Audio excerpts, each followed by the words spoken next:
Stanley Kubrick was born in the Bronx, New York on July 26, 1928. In elementary school, his attendance record was evenly split between days absent and days present. In high school, he was a social outcast and an underachiever, ranking at the bottom of his class. Today, the great Stanley Kubrick is known as a visionary, not only to film critics, but also to the actors, producers, and fellow filmmakers he has worked alongside with. He has directed over 16 films and has won countless number of awards and nominations.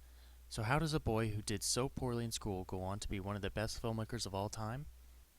Stanley did not always want to be in filmmaking. When he was a child, he wanted to play for the Yankees. Later in his teens, he wanted to become a drummer. He wanted to do anything that would get him out of the classroom. Stanley's first step into the world of filmmaking came when he was still in his teens. He recounted stories of how he would go to a local theater twice a week to see the double features. He would later say that the films he saw were so bad that they were actually an enormous help. They showed him what not to do when directing films. Soon thereafter, Stanley's father gave him an old film camera. Stanley became absolutely enthralled by the camera. He would go around New York City taking pictures. He would even sell his photos in his high school. He eventually started his own craft and got some attention. The editors at Look magazine saw some of Stanley's photos and gave him a job. He got paid a minuscule $50 a week. Only 17 years old when he joined the magazine staff, he was by far the youngest photographer. Kubrick often took pictures of New York, drawing inspiration from the variety of personalities that populated its spaces.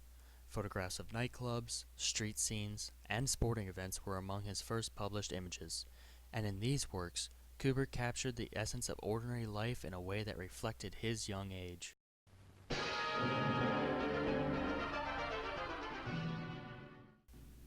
Stanley's love for photography made an easy transition into film. In 1951, he made his first documentary about a boxer, Day of the Fight, which he sold to his local theater, the RKO, for a small profit. This started him on his movie-making career. His first feature-length film, the 1953 military drama titled Fear and Desire, was made independently of a studio, an uncommon practice for the time.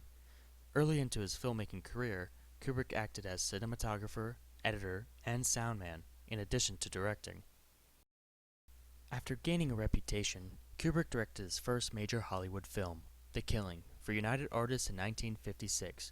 This was followed by the war picture Paths of Glory and the historical epic Spartacus. And as good as these films were, they paled in comparison to the films he would later make.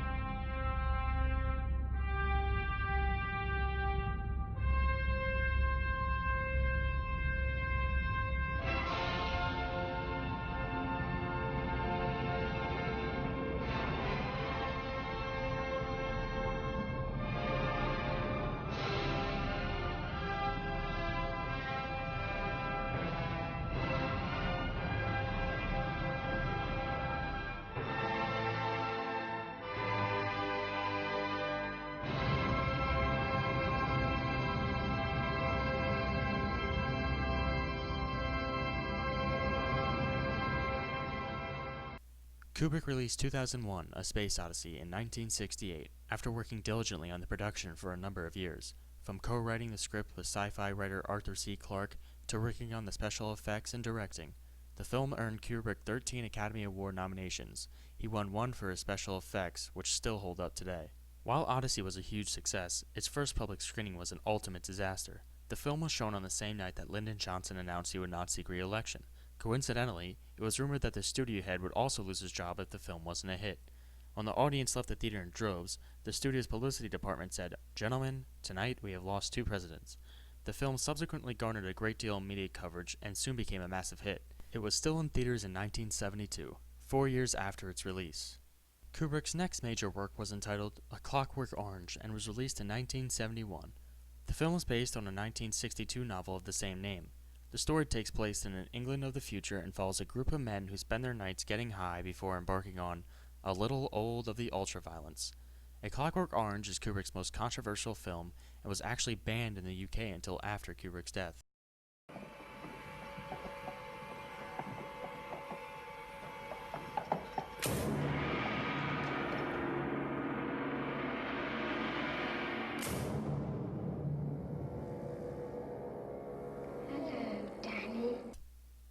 In 1980, Kubrick released a horror film entitled The Shining. The film was adapted from a novel by Stephen King. Kubrick was apparently not very fond of King's writing, calling it weak.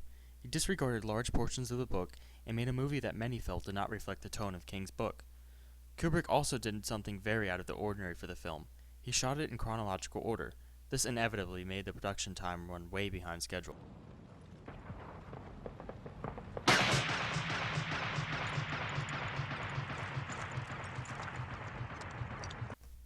One of Kubrick's last critically acclaimed films, Full Metal Jacket, was not intended to be either pro-war or anti-war. Kubrick wanted to show how things were for the soldiers who fought in Vietnam. Stanley Kubrick's cold and surprisingly comedic assessment of boot camp and bloodbath Vietnam did not sit well with all audiences. This became evident when the film hit censorship troubles in Italy. Kubrick notably wrote a letter to the director of culture in Italy describing his disappointment to find that some audiences would not be able to see his movie. In the letter, Kubrick explains how he believes the movie is necessary to show the cold reality of the war and that the violence and language is put in place to accurately show the tone of the time period. Kubrick slowly gained a reputation as a hermit. He gradually reduced the time he spent anywhere rather than on studio or in his office. He refused most interview requests and was never formally photographed. Stanley Kubrick died in his sleep after suffering a heart attack at his home in England on March 7, 1999. Hours after delivering a print of what would be his last film, Eyes Wide Shut, to the studio. The film, starring Nicole Kidman and Tom Cruise, went on to earn both commercial and critical acclaim, including Golden Globe and Satellite Award nominations. The impact of Stanley Kubrick on modern filmmaking cannot be overstated. He was a visionary and self-made artist. His films are still studied today, and directors as prestigious as Steven Spielberg owe some of their inspiration to him. Kubrick always believed that, if it can be written or thought, it can be filmed.